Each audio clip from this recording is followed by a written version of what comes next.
Hey, hello, welcome back to the channel. Welcome if you're new. My name is Char, and today we are going to do my paycheck budget for my first check in August, which for me will be August 13th.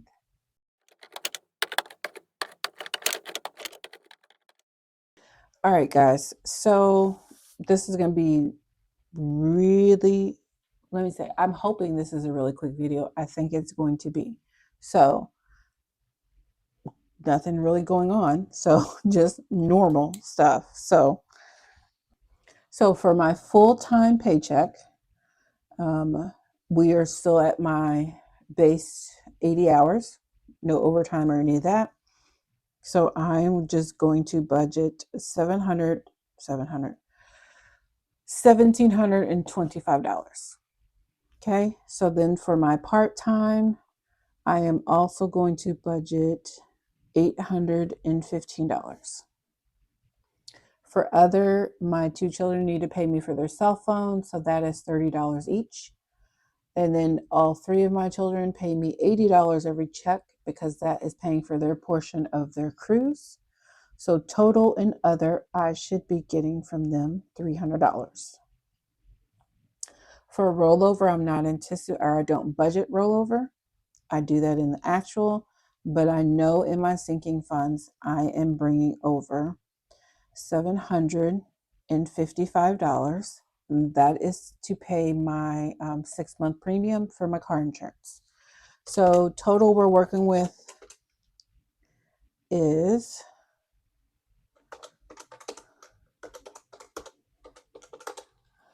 $3,595. And I forgot to write on here car insurance.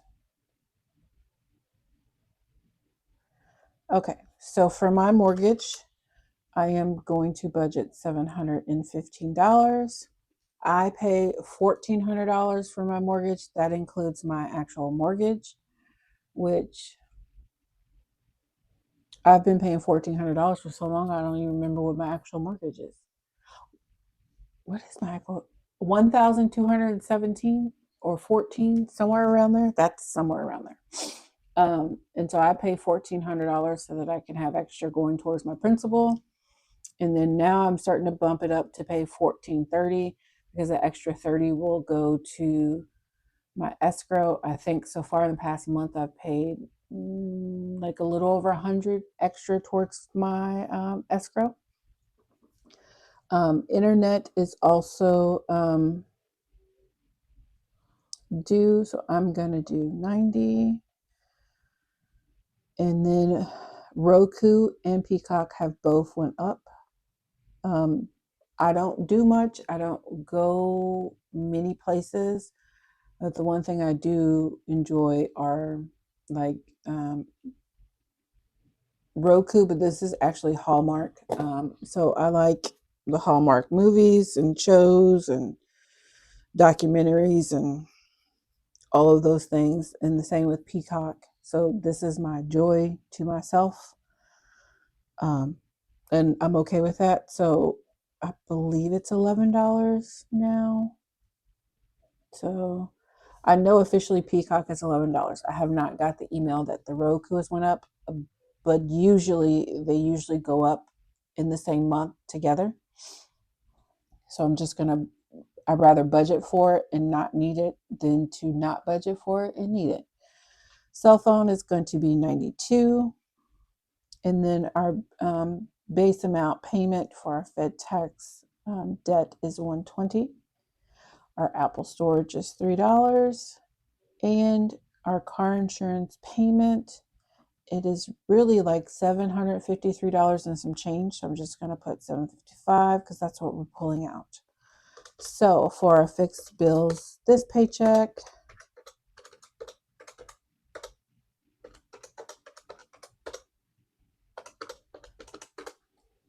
we are paying $1,797. If I take that from $3,595, we have $1,798 remaining to budget. So for my therapy sessions in the summer, I just budget the bare minimum. So this is $30 per check. And the same with medication. So total my medication for the month is about 85 bucks.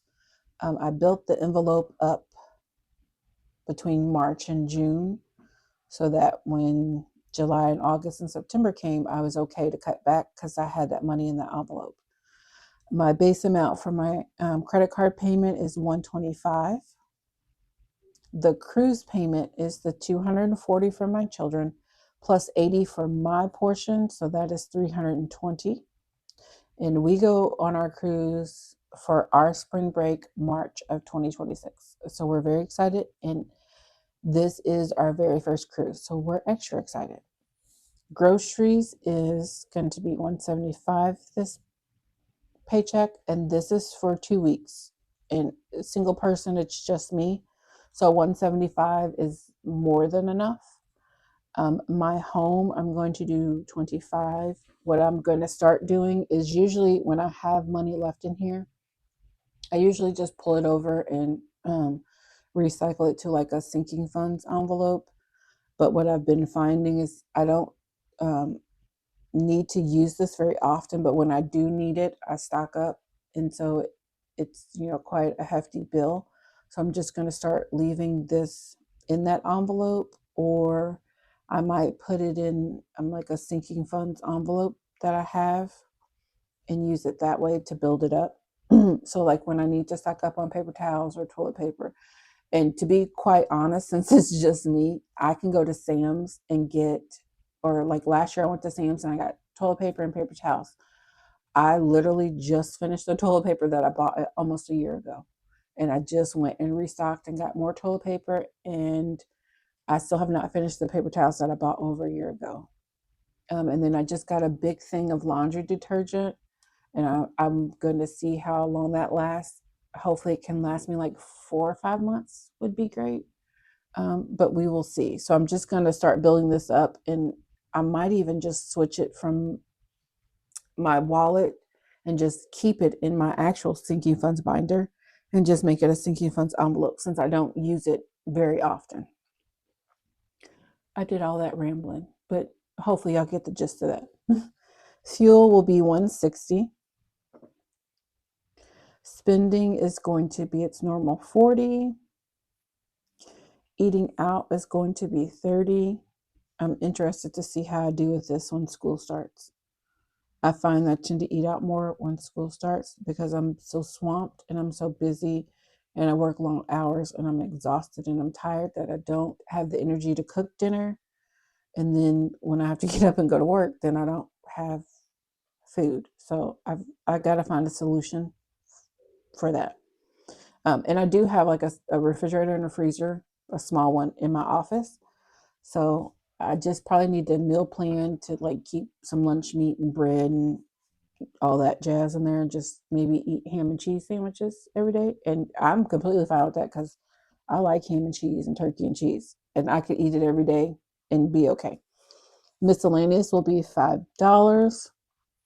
And then we're going to do a $10 buffer. This buffer I keep in my checking account. And luckily I've been doing this for a while because and you'll see this in my budget closeout for oh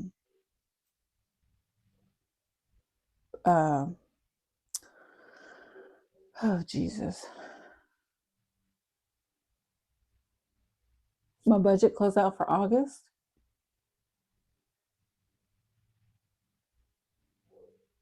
No, my budget closeout for July. My budget closeout for July.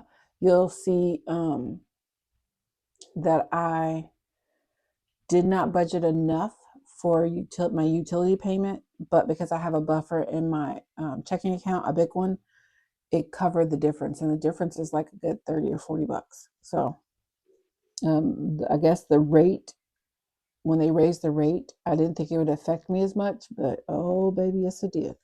Okay, so our variable expenses for this paycheck is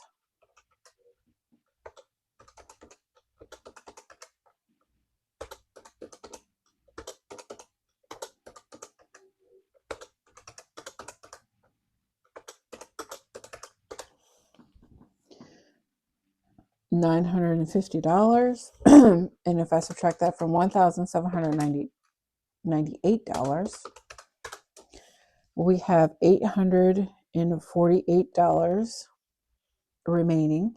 So our home maintenance, $75, always goes there automatically, and the same with our ally, that's $10. So if I do nothing else, as far as saving or building up my emergency fund, I know $85 is going to two separate high yield savings account total. So my sinking funds, I've lowered this amount to $250 per paycheck. This will cover my 6-month premium, or help me cover my 6-month premium for my car insurance, my annual and biannual bills that I save for in my sinking funds, and plus some other high priority envelopes. And then, so now we need to figure out how much extra we have for debt.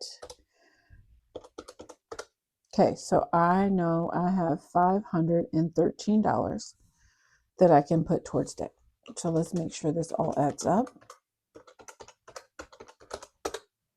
All right, so we have 848 for this section.